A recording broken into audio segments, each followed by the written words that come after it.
उन्हाच्या वेळेस जर एका कारमध्ये बसला असला आणि जर सगळ्या काचा वगैरे बंद असतील तर आतलं टेम्परेचर काय होणार, वाढणार का कमी होणार? वाढणार हा. ऑब्विसली. हा. सर मला सांगा, क्लायमेट चेंज बद्दल जे फीडबॅक लूप्स असतात, मी ते ऐकलं होतं, ते नेमकं काय आहे? तर 2015मध्ये 194 देश एकत्र आले होते पॅरिस क्लायमेट ॲग्रीमेंटसाठी. तर पॅरिस क्लायमेट ॲग्रीमेंटमध्ये असं डिसाईड झालं होतं की काही पण करून आपण जे ग्लोबल टेम्परेचर राईज आहे, ज्याला आपण ग्लोबल वॉर्मिंग म्हणतोय, ते आपण 1.5 डिग्री सेल्सिअसच्या आत रोखून ठेवायचं. की आपल्याला कमी करायचं आहे 50% आणि सगळे कॉन्ट्रीब्युशन्स फॉलो जरी झाले असते तरी कार्बन रिडक्शन कमी होणार आहे फक्त 2.5%. अरेबियन सी किंवा इंडियन ओशनमध्ये जर बघितला तर तिथं एक ओशनची कार्बन कॅरिंग कॅपॅसिटी असते. ठीक आहे, की जे बाहेर ॲटमॉस्फिअरमध्ये जेवढं काही कार्बन डायऑक्साईड आहे ते ओशन्स पण ॲब्झॉर्ब करून घेत असतात. मग असं म्हणलं तर चालेल का की लाईफचं गोल आहे हॅपीनेस, हॅपीनेस म्हणजे कन्झम्पशन, कन्झम्पशन म्हणजे क्लायमेट चेंज, म्हणजे लाईफचं गोलच आहे क्लायमेट चेंज, असं म्हणलं तर चालेल काय? की आज ज्या पद्धतीनं क्लायमेट चेंज व्हायला, ज्या पद्धतीनं टेम्परेचर राईज व्हायला ग्लोबल वॉर्मिंगमध्ये, त्या टेम्परेचर राईज प्रमाणे 2050 पर्यंत 1 अरबपेक्षा जास्त लोकांना त्यांची घरं सोडावी लागणार आहे. बापरे.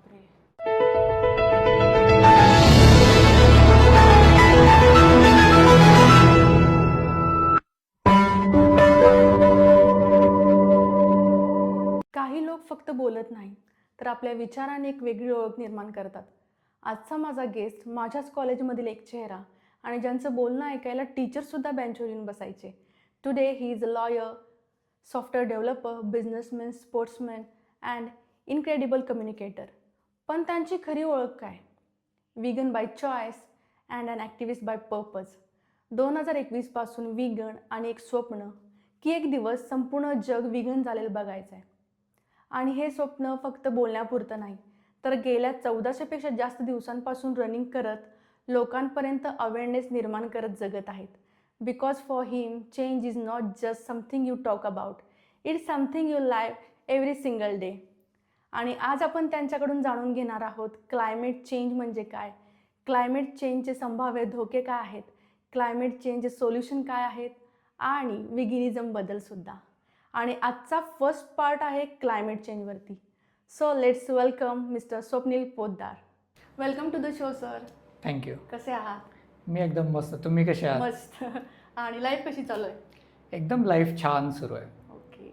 तर मी तुम्हाला पहिल्यापासूनच ओळखते, बट आपल्या ऑडियन्सला तुमच्या शब्द तुमची ओळख करून द्या, म्हणजे तुमचं बालपण कसं होतं, शिक्षण कसं झालं ते.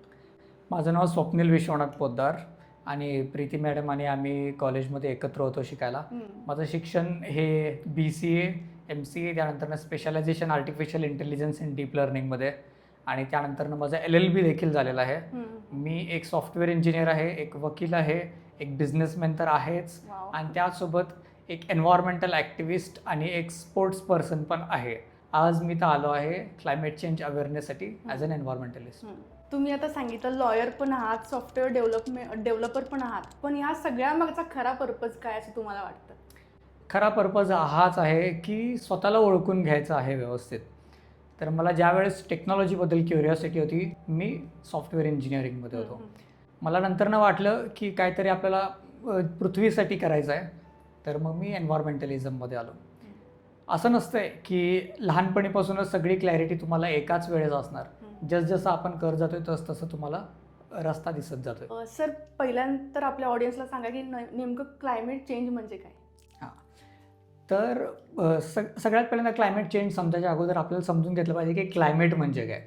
जे आपल्याला समोर गेल्यानंतरनं जे दिसते ते म्हणजे वेदर, आणि तेच वेदर जर आपण 30 वर्ष किंवा त्याच्यापेक्षा जास्त जर आपण ट्रॅक करत गेलो तर त्यानंतरनं जो आपल्याला पिक्चर दिसतोय तर तो म्हणजे क्लायमेट. फॉर एक्झाम्पल सांगलीचं क्लायमेट हे आपण सेमी ॲरिड असं म्हणतोय. तेच तुम्ही ओडिसा साईडला कुठतर गेला तर तिथे एकदम वेट असं आपण म्हणू शकतोय, किंवा हिमालय साईडला गेला तर तिथे आपण एकदम कोल्ड रिजन्स असे म्हणू शकतोय. टुंड्रा वगैरे रिजन्स ते एकदम कोल्डमध्ये येतात. अँटार्क्टिकामध्ये कोल्ड आणि ड्राय आहे. तर ते कशामुळे म्हणतोय की ते क्लायमेट तिथं वर्षानुवर्ष डिकेड्स अँड डिकेड्स मॅप केलं जाते, त्याला म्हणतोय आपण क्लायमेट.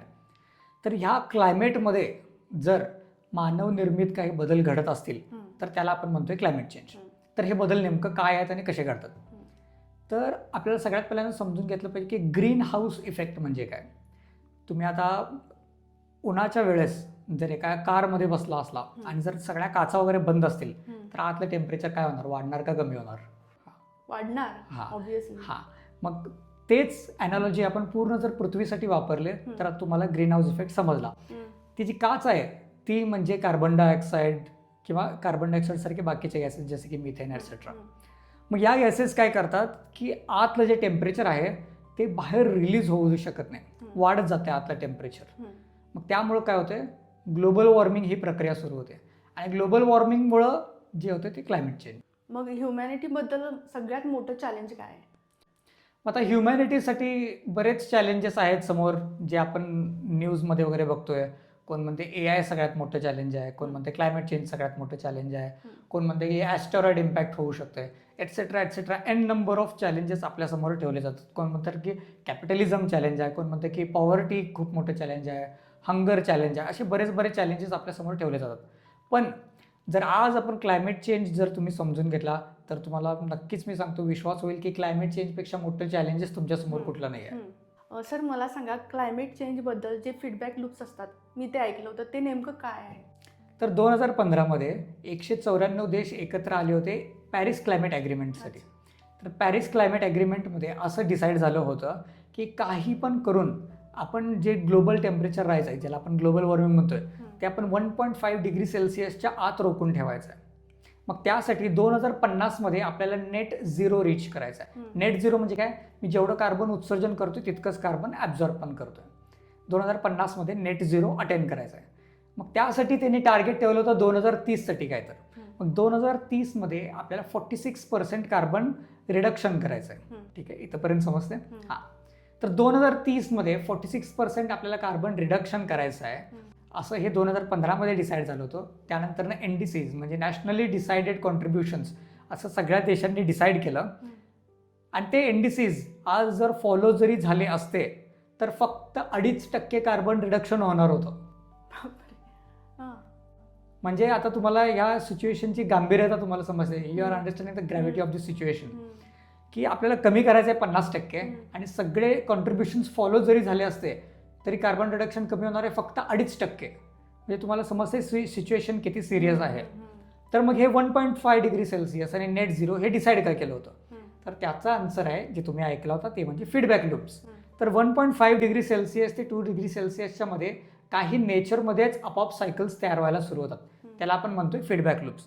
उदाहरणार्थ एक फीडबॅक लूप आहे अल्बिडो इफेक्ट. आता अल्बिडो इफेक्ट म्हणजे काय की जे पृथ्वीवरती जे बर्फ आहे त्या बर्फाचा रंग काय आहे, पांढरा. पांढरा रंग काय करणार, लाईट ही रिफ्लेक्ट करणार, बरोबर. मग आता आपण मानवनिर्मित जे क्लायमेटची ग्लोबल वॉर्मिंग आहे त्याच्यामुळे काय होणार, बर्फ पहिल्यांदा वितळणार. बर्फ वितळल्यानंतर ना आतली सरफेस कोणती आहे, ब्राईट आहे का डार्क आहे? आतली डार्क आहे. डार्क आहे. मग डार्क सरफेस काय करणार, टेम्परेचर ॲब्झॉर्ब करून घेणार. मग टेम्परेचर ॲब्झॉर्ब झालं की आजूबाजूचं बर्फ पण वितळणार. एक सायकल सुरू झाली. म्हणजे टेम्परेचर राईजमुळं आईस मेल्ट झालं, आईस मेल्टमुळं अजून आईस मेल्ट होणार, असे एक सायकल सुरू झाली. असे बरेच सायकल्स आहेत.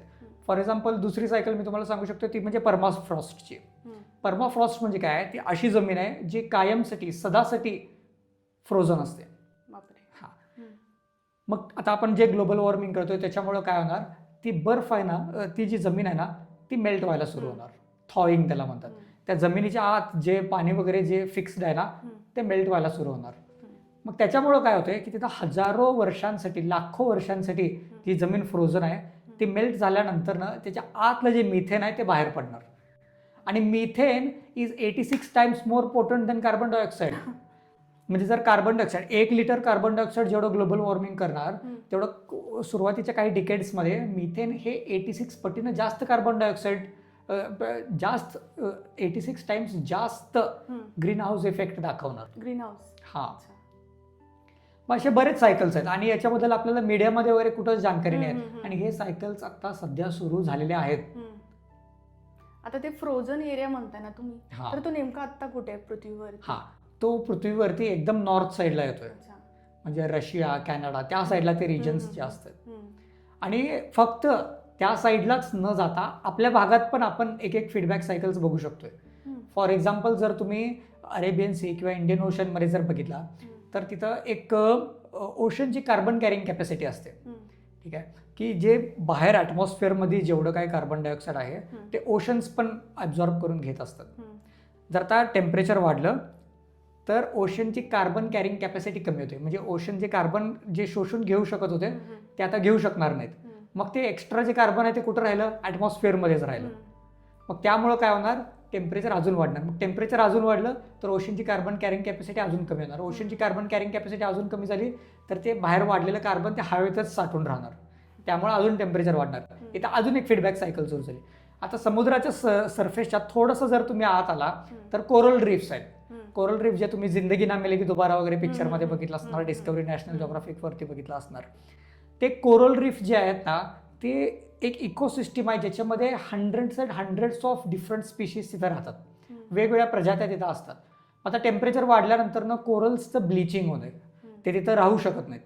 आणि कोरल्स ज्या वेळेस मरतात तर त्याच्यामध्ये जे स्टोअर आहे ते पण कार्बन बाहेर पडणार. असं वेगवेगळ्या लेवल्सवरती वेगवेगळे सायकल सुरू होतात.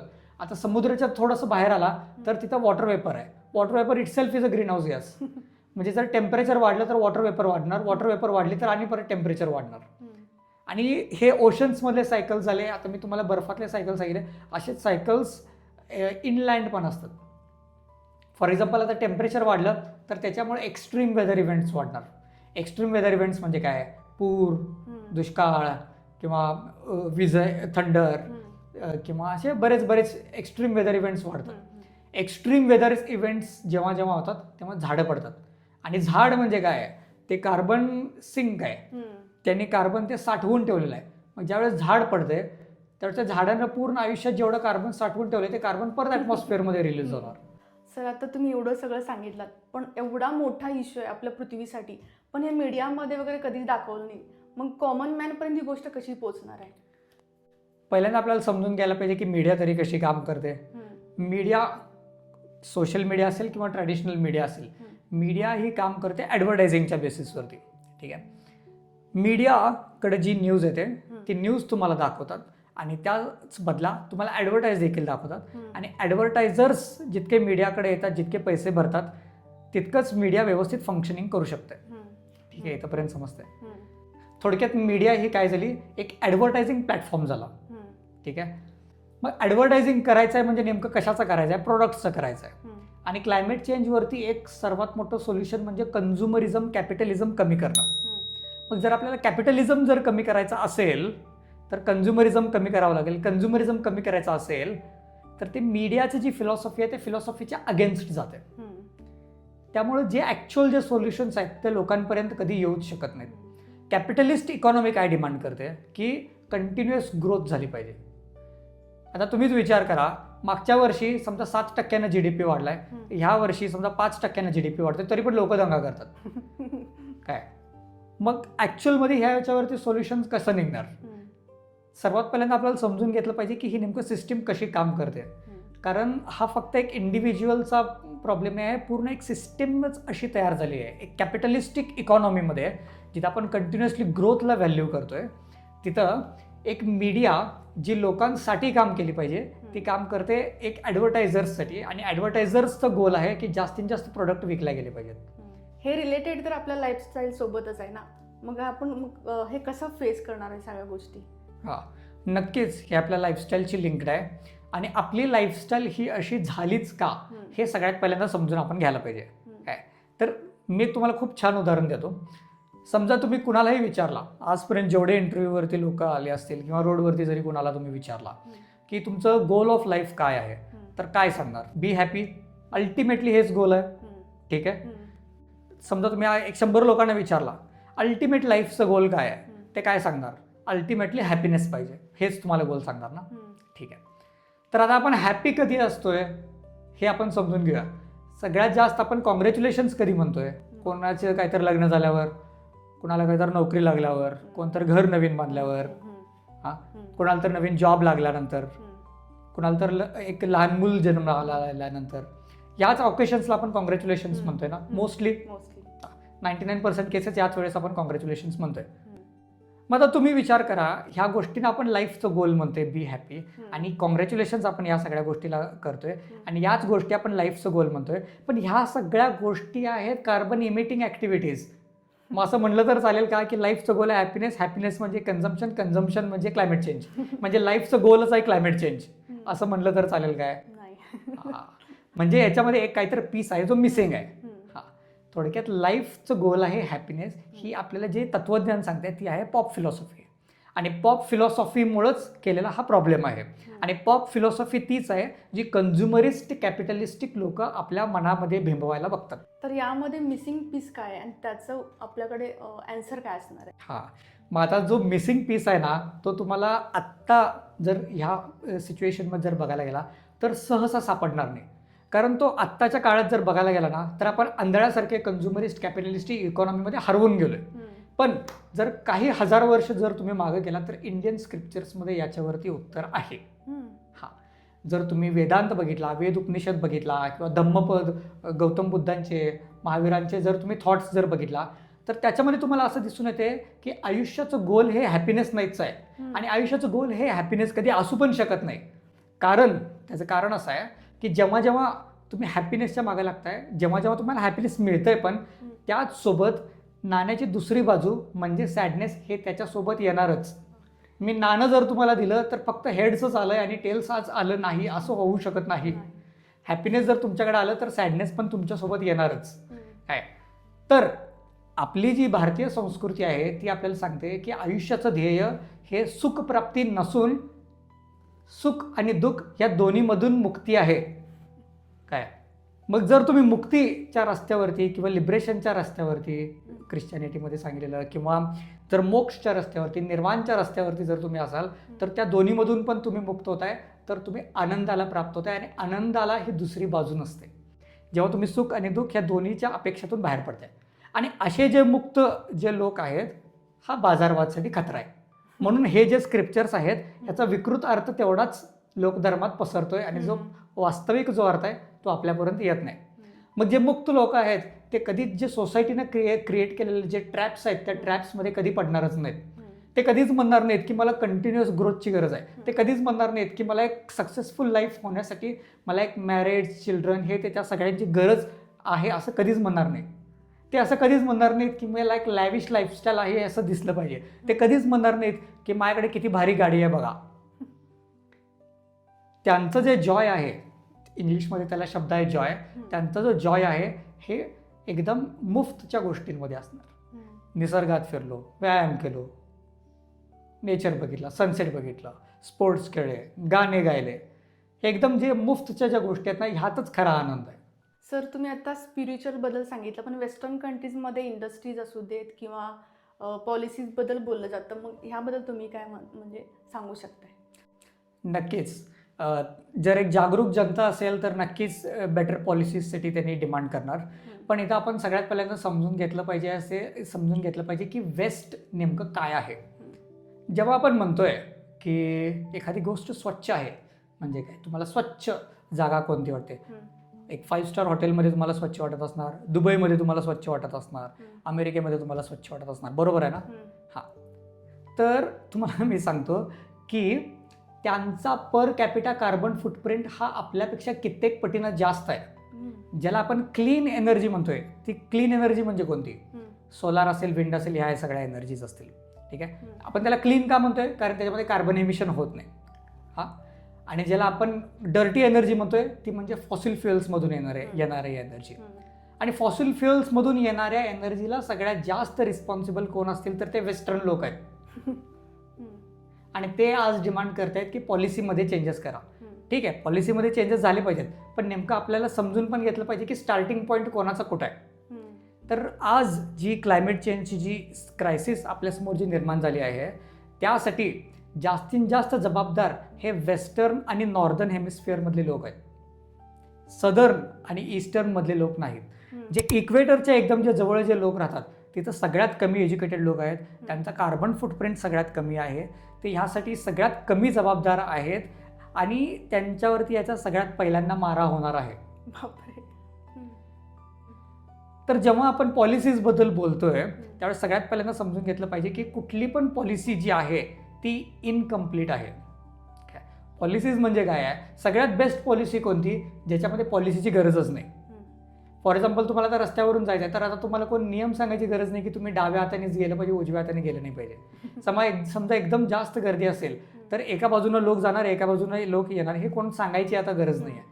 बेस्ट पॉलिसी केली तर पॉलिसीची गरजच नाही. आणि पॉलिसीची गरजच नाही, या स्टेटमध्ये जर आपल्याला जायचं असेल तर आपलं इनर रिफ्लेक्शन तितकं वाढलं पाहिजे. आणि त्यासाठीच स्पिरिच्युअल नॉलेजची गरज आहे. कारण पॉलिसी मेकर जरी कोण असेल तरी तो पण एक ह्युमनच आहे, ठीक आहे. आणि जर त्याचं इगोइस्टिक असेल किंवा त्याचे जर काय सेल्फिश बिलीफ्स असतील तर ते सगळे पॉलिसीच्या मागं लपवून जाणार. त्यानं पॉलिसी जरी तयार केली किंवा लोकांनी पॉलिसी जरी मागणी केली तरी पण त्या माणसाचे जे काही बायसेस आहेत, बिलीफ्स आहेत, ते सगळे त्या पॉलिसीच्या मागं लपून जाणार.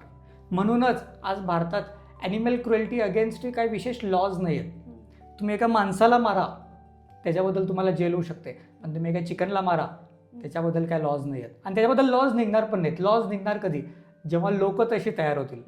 त्यामुळे पॉलिसीज जरी डिमांड करायच्या असतील तरी त्या पॉलिसीज असल्या पाहिजे ज्याचा खरोखर क्लायमेटवरती काही ना काहीतरी इम्पॅक्ट पडतोय, पॉझिटिव्ह इम्पॅक्ट. जसं की समजा वन चाइल्ड पॉलिसी असतील, व्हिगनिझम रिलेटेड असेल, कन्झ्युमरिझम कमी करण्या रिलेटेड असेल. आणि या रिलेटेड पॉलिसीज ज्या आहेत, लोक हे पॉलिसीज मागणारच नाहीत. का? कारण लोकच तितके जागृत नाही आहेत.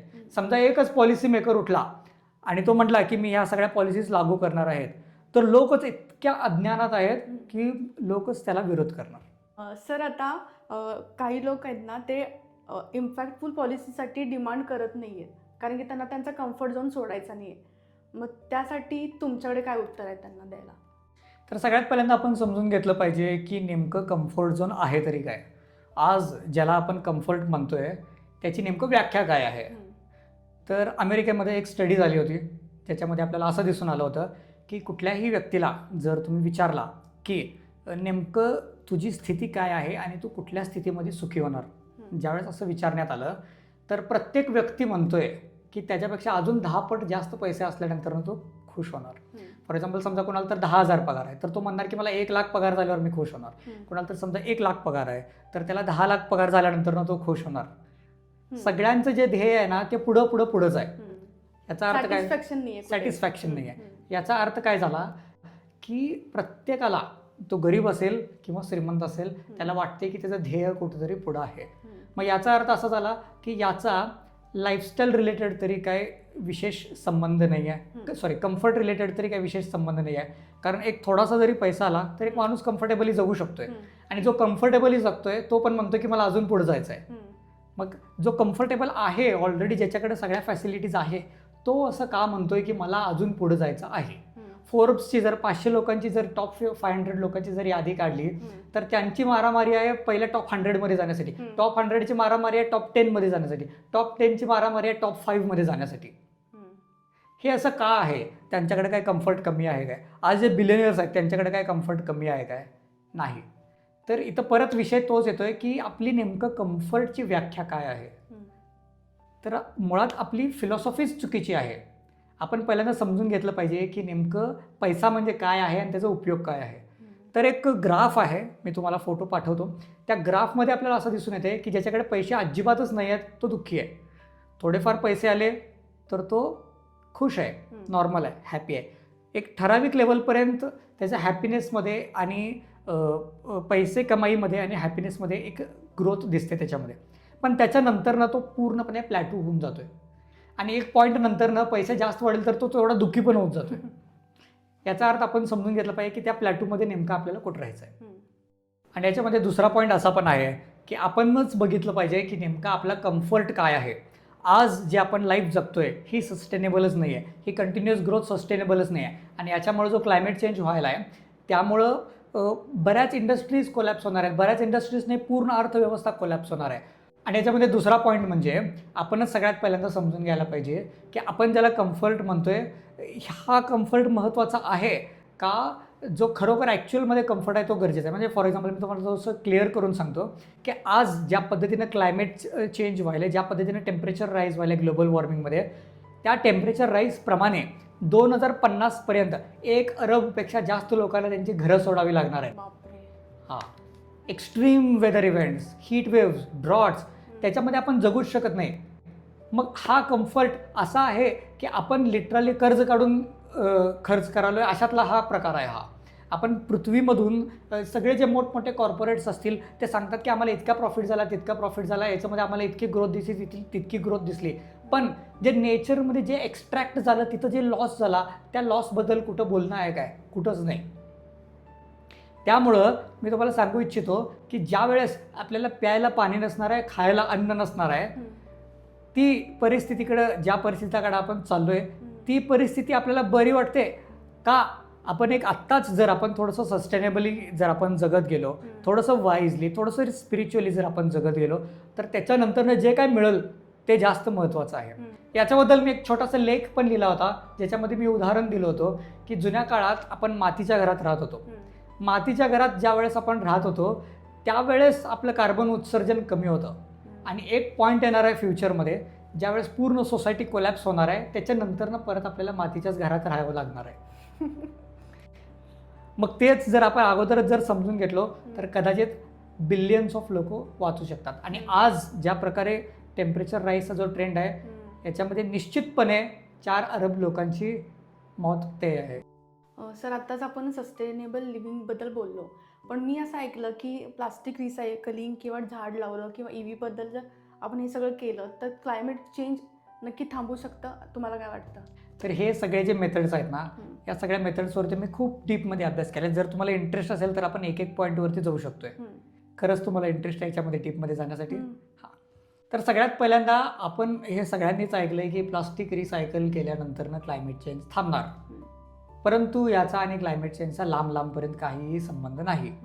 प्लास्टिक रिसायकल केलेले बाकीचे फायदे आहेत. प्लास्टिक रिसायकल करणं हे खरोखर पृथ्वीसाठी चांगलं आहे. पण क्लायमेट चेंज ही पूर्ण वेगळी समस्या आहे आणि त्याच्यावरती प्लास्टिक रिसायकलिंग जे आपण म्हणतोय ते लागू होत नाही.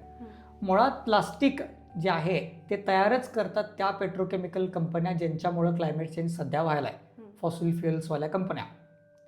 आणि त्यांनी सुरुवातीलाच हे डिसाईड केलं होतं जेव्हा त्यांना समजलं की प्लास्टिक रिसायकलिंगची जबाबदारी आमच्यावरती पडू शकते, तर त्यांनी म्हटलं की प्लास्टिक रिसायकलिंगची जबाबदारी आपण पूर्णपणे जनतेवरती सोपवून देऊया. आणि मागच्या 30-40 वर्षात जेवढे काही प्लास्टिक रिसायकलिंगवरती काम झालं आहे त्याच्यामध्ये आजपर्यंत फक्त 10% प्लास्टिक रिसायकल झाले. बाकी 90% प्लास्टिक बऱ्यापैकी जे आहे तसं आहे किंवा जे थोडंफार प्लास्टिक आहे ते जाळण्यात आलं आहे. बापरे. आणि प्लास्टिक सगळं पूर्ण पृथ्वीवरचं प्लास्टिक रिसायकल जरी झालं तरी क्लायमेट चेंज रोखण्यामध्ये त्याचा वाटा फक्त 3 ते 5% असणार आहे फक्त. हां. आणि त्यातलं पण 10% आता एवढ्या वर्षानंतरनं झालं आहे. म्हणजे विचार करा, आजपर्यंत 30-40 वर्षाच्या ड्राईव्ह नंतरनं फक्त 0.3 to 0.5% सोल्युशन याच्यावरती निघालेलं आहे. आणि झाडं लावतात आपण सगळेजण झाडं लावतो, मग त्याबद्दल काय तुम्हाला म्हणजे म्हणायचं आहे? आता झाडे लावा झाडे जगवा याच्यापेक्षा तर गाजलेला नारा पृथ्वीवरती कुठं नसेल, खास करून भारतात. पण तुम्हाला मी सांगू इच्छितो की जी झाडं आहेत त्यांची काय तर कार्बन सिंक करून घ्यायची कॅपॅसिटी असते. तर ते एखादं झाड किती कार्बन शोषून घेतलंय हे जर आपल्याला टेस्ट करायचं असेल, जाचायचं असेल, तर आपल्याला त्याचं बघितलं पाहिजे ड्राय वेट काय आहे. फॉर एक्झाम्पल समजा हे झाड असेल तर हे झाड मला पूर्णपणे वाळवलं पाहिजे सगळ्यात पहिल्यांदा. आणि वाळवल्यानंतर मला समजणार की नेमकं यानं कार्बन किती त्याच्यामध्ये रोखून धरलंय. बरोबर आहे? कारण आपल्याला ध्येय काय आहे, हवेमध्ये जो ॲटमॉस्फिअरमध्ये जे कार्बन आहे ते रोखून धरायचं आहे. तर ती रोखण्याची जी क्षमता आहे ती प्रत्येक झाडाची वेगळी आहे. प्रत्येक झाडाचीच वेगळी नाही तर त्या झाडाच्या प्रत्येक लाईफ सायकलमध्ये वेगळी आहे. तर लाईफ सायकलबद्दल जर बोललं तर ते झाड सुरुवातीच्या काही काळामध्ये आणि शेवटच्या काही काळामध्ये कार्बन जास्त शोषून घेत नाही. फक्त मधल्या काळात ज्यामध्ये त्याचा ग्रोथ सुरू आहे त्याच काळात फक्त ते कार्बन शोषून घेत आहे, ॲब्झॉर्प्शन. आणि त्या काळात पण किती घेतं आहे हे आपण सगळ्यात पहिल्यांदा समजून घेतलं पाहिजे. जर एखादं मोठं झाड जरी म्हटलं, एखादं वड्याचं पिंपळाचं जरी झाड म्हटला तरी ते 30 ते 40 वर्षात 1 टन कार्बन ॲब्झॉर्ब करून घेणार. आणि एक ॲव्हरेज इंडियन दरवर्षी 2.5 टन कार्बन उत्सर्जित करतोय. Single person. म्हणजे सिंगल पर्सन एका वर्षात 2.5 टन कार्बन उत्सर्जन करतोय आणि एक झाड आहे ते 40 वर्षात 1 टन ॲब्झॉर्ब करून ठेवतोय. मग सांगा याच्यामध्ये काय गणित बसणार आहे. आणि तुम्हाला सांगू इच्छितो की जी आपण झाडं लावतोय त्यातली 90% झाडं पहिल्या 5 वर्षात मरून जातात आणि पुढच्या 5 वर्षात त्यातले पण 5% मरून जातात. म्हणजे 10 वर्षानंतरनं जर मी 100 झाडं लावले असतील तर त्यामध्ये किती राहिली किती टिकली जर 10 वर्षानंतर काढून बघितलं तर 100पैकी फक्त 5 झाडं त्याच्यामध्ये जिवंत असतात, टिकून असतात. मग विचार करा तुम्हाला झाडं नेमकं लावली किती पाहिजेत, आपण नेमकं कार्बन उत्सर्जन किती करतोय आणि ते रोखण्यासाठी झाडं किती लावली पाहिजेत. बरं ती झाडं कुठं लावणार, त्यासाठी जागा पण असली पाहिजे. आणि झाडं लावणं आता हे तुम्हाला सांगितल्यानंतर असं वाटेल की काहीतरी हे चुकीचं काम आहे का काय. नाही, हे चुकीचं काम नाही आहे. ज्याचं मन शुद्ध आहे तोच झाडं लावण्याचा प्रयास करणार, तोच ह्याच्यामध्ये कष्ट करणार. पण झाडं लावणं हे जे औषध आहे ते क्लायमेट चेंज ह्या आजारावरती नाही आहे. औषध चांगलं आहे, मान्य आहे, आजार खरा आहे, मान्य आहे, पण हे औषध त्या आजारावरती नाही आहे. थोडक्यात आपण ओमेज आणि पॅरासिटामॉल एखाद्या कॅन्सर एड्सच्या पेशंटला दिल्यासारखं काम आहे. आणि सर EVs बद्दल काय वाटतं तुम्हाला? आता EVs बद्दल जरी बघितला तरी EV तर काय 100% क्लीन एनर्जीवरती चालत नाही. EVsला पण इलेक्ट्रिसिटी लागते. मग एखादी EV जर असेल ती समजा एखादी फॉसिल फ्युएल एखादी रेग्युलर गाडी जर असेल ती जर समजा 100 युनिट कार्बन उत्सर्जन करत असेल तर EV किती उत्सर्जन करते, तर EV उत्सर्जन करते 50 ते 90 युनिट्स. EV काय झिरो नाही आहे. जर समजा फॉसिल फ्युएल 100 करत असेल तर हे 50 ते 90च्या मध्ये कुठेतरी करू शकते. जर तुमच्या घरात येणारी इलेक्ट्रिसिटी सोलारवरून येत असेल तर तुमचं उत्सर्जन 90च्या जवळ असणार. 90 नाही, 70 असेल, 80 असेल, 90 असेल, त्याच्या जवळ असणार. जर तुमच्या घरात येणारी इलेक्ट्रिसिटी ही कोळशावरून असेल तर तुमचं उत्सर्जन EVची जी कॅपॅसिटी आहे ती 40 ते 50 त्याच्या जवळ असणार. एक्झॅक्टली 50च असणार असं नाही. मग नेमकं आपल्या घरात जी इलेक्ट्रिसिटी येते ती येते कुठून, तर भारतात जेवढं काही इलेक्ट्रिसिटीचं प्रोडक्शन आहे त्यातली 80% इलेक्ट्रिसिटी अजून पण फॉसिल फ्युएल्समधूनच यायले.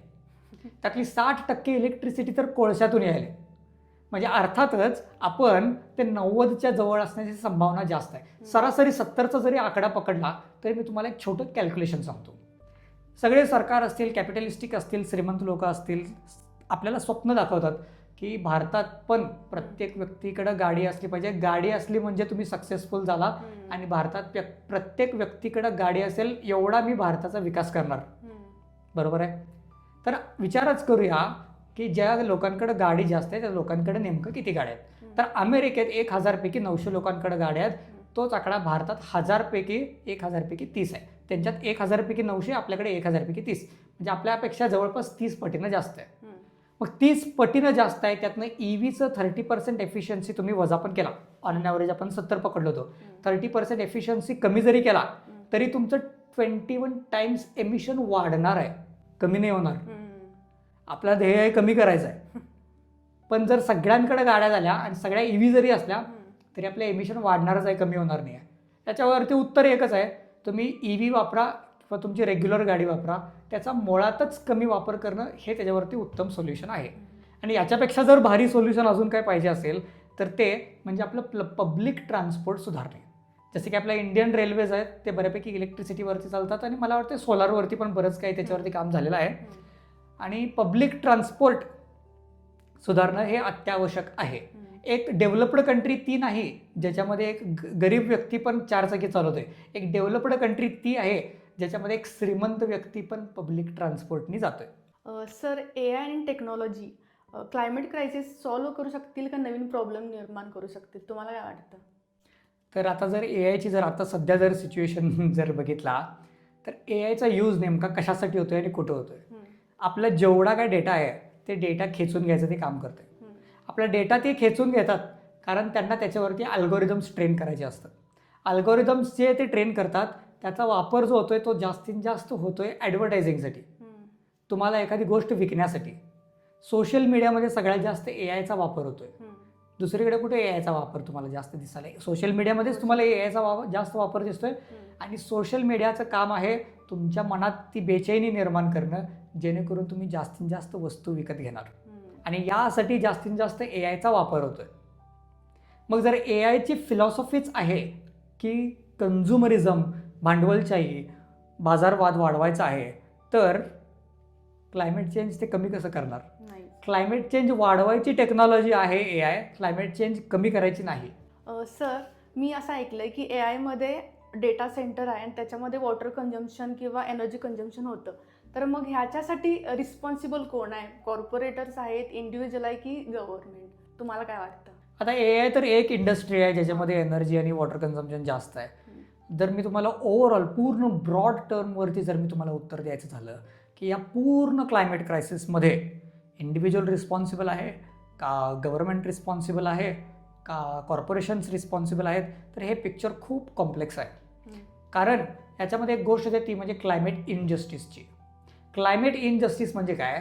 क्लायमेट चेंज मगाशी जे मी सांगितलं की नॉर्दर्न आणि वेस्टर्न हेमिस्फिअरमधल्या लोकांनी जास्त तयार करून आले, त्यांनी पैसा जास्त कमवला आहे, त्यांचं जे बाहेरून दिसणारी लाईफ सुधारले, पण क्लायमेट चेंजचा मारा आपल्यावर जास्त ओढतोय. त्यामुळं क्लायमेट इनजस्टिस याला म्हणतात. त्यामुळं नक्कीच याची जो बोज आहे तो सगळ्यांवरती इक्वल नाही आहे. आणि मध्ये काहीतरी एक आकडा निघाला होता की डेव्हलप्ड कंट्रीजनी इंडियाला $60 ट्रिलियन दिले पाहिजेत क्लायमेट चेंजशी लढण्यासाठी. 60 ट्रिलियन एवढे झाले. आपल्या वर्षाचं ॲन्युअल GDP आपलं 4 ट्रिलियनच्या आसपास आहे. एवढं ते आपलं ध्येय आहेत. एवढे पैसे त्यांनी आपल्याला दिले पाहिजेत. हां, तर आता यासाठी तरी नेमकं रिस्पॉन्सिबल कोण आहे? तर नेमकं रिस्पॉन्सिबल कोण आहे? प्रत्येक लेवलवरती ह्याचे रिस्पॉन्सिबिलिटीचे लेवल्स बदलत जातात. पण एकदम डीपमध्ये जर जाऊन मला एखादं उत्तर याच्यावरती द्यायचं असेल तर ते असं आहे, आपला मनुष्याचा अहंकार. मनुष्याचा अहंकार जर गरीब असेल तर त्याला वाटतंय की मी एखाद्या श्रीमंत माणसासारखा व्हावा. तर तो श्रीमंत माणसाच्यात असेल तर त्याला असं वाटतंय की मी गरीब माणसाला अजून गरीब करून त्याच्याकडे जेवढं होईल तेवढं मी लुबाडून घ्यावं. त्याला त्या लेवलवरती गेल्यानंतर वाटतंय की मी गव्हर्नमेंटमध्ये मॅनिप्युलेशन्स करू. आणि गव्हर्नमेंटमध्ये आल्यानंतर मनुष्याच्या अहंकाराला वाटतंय की मी ही खुर्ची माझ्याकडे ठेवण्यासाठी मी अजून कॅपिटलिझमचा प्रमोशन करू. त्यामुळं पूर्ण जी स्टोरी जी फिरून फिरून येते ते आपल्या अहंकाराकडेच येते. त्यामुळे मी सोल्युशन पण हेच सांगतोय की तुम्ही कुठल्याही मार्गाने क्लायमेट चेंज सॉल्व्ह करायला बघा, तो सोल्युशन येऊन थांबतोय ते माणसाच्या अहंकारापर्यंत. कारण तुमच्याकडे ज्ञान किती आहे किती नाही याच्यामध्ये याचं जास्त काय इथं योगदान नाही आहे. इथं फरक काय पडतोय की तुमच्याकडे नेमका अहंकाराची तुमचा स्तर कुठल्या लेवलवरती आहे. जर तुमचा अहंकार कमी असेल तर तुम्ही आपोआपच या बाजारवादावरून बाहेर पडता, आपोआपच तुम्ही क्लायमेट चेंजला लढण्यासाठी तुम्ही बाहेर येता. सर, आता तुम्ही सांगितल्याप्रमाणे माणसाचा अहंकार तर क्लायमेट चेंजसाठी रिस्पॉन्सिबल आहे, पण ह्याच्यासाठी खरंच काही सोल्युशन आहे का? हां, कारण आता हे सगळे विचार केल्यानंतर असं वाटतं की याच्यामध्ये काही सोल्युशनच नाही आहे. कारण एक म्हणजे स्थिती एवढी भयानक आहे ते आपल्याला माहीत नाही. त्यानंतर आपल्याला हे पण माहीत नाही की जे आपण सोल्युशन्स जे आपल्याला म्हणतोय की काम करतील ते सोल्युशन्स पण काम करत नाहीत. तर नेमकं याच्यावरती काय सोल्युशन्स आहे काय? तर एक सोल्युशन मी तुम्हाला ऑलरेडी सांगितलेलं आहे. कन्झ्युमरिझम किंवा कॅपिटलिझम जे आपण कंटिन्युअसली गोष्टींच्या वस्तूंच्या संग्रहाच्या मागं लागलो आहे ते काम करत नाहीत. कारण वस्तूचा वापर करून तर आपण आनंदी होऊ शकत नाही, पण वस्तूच्या निर्माण करून तर पृथ्वीचं शोषण नक्कीच होतं. हे एक तुम्हाला मी सांगितलेलं आहे. याच्यावरती अजून एक जो सगळ्यात जास्त उपायकारक गोष्ट असू शकते ती म्हणजे पॉप्युलेशन कंट्रोल करणे. आता भारतामध्ये पर कॅपिटा इमिशन 2.5 टन जरी असलं तरी आपली लोकसंख्या इतकी जास्त आहे की आपण वर्ल्डमधल्या टॉप 4 टॉप 5 एमिटर्समध्ये कायम असतोय आपण, कारण आपली लोकसंख्याच तितकी जास्त आहे. मग भारतासारख्या ठिकाणी जर क्लायमेट चेंज रोखण्यासाठी काय सोल्युशन असेल तर ते म्हणजे पॉप्युलेशन कंट्रोल. तर शेतीचा शोध लागायच्या अगोदर आपली पॉप्युलेशन होती जवळपास 1 करोड. शेतीचा शोध लागल्यानंतर आपली पॉप्युलेशन झाली 25 करोड आणि आज आपली पॉप्युलेशन आहे 800 करोड. आणि ह्या पृथ्वीवरती सगळ्यात हेल्दी अमाऊंट ऑफ पॉप्युलेशन आहे 200 करोड. जर आपल्याला मगाशी मी सांगितलेलं पॅरिस क्लायमेट ॲग्रीमेंटमधलं नेट झिरो जर मीट करायचं असेल, 1.5 डिग्री सेल्सिअसच्या आत जर आपल्याला टेम्परेचर रोखून ठेवायचं असेल तर आपलं कार्बन एमिशन जवळपास निम्मे करायचे 2030पर्यंत. आणि 2030मध्ये आपल्याला ज्या लेवलवरती एमिशन करायचे होते ते एमिशन आपले लास्ट टाईम होते 1980sच्या सुरुवातीला, आणि त्यावेळेस आपली पॉप्युलेशन होती जवळपास निम्मी.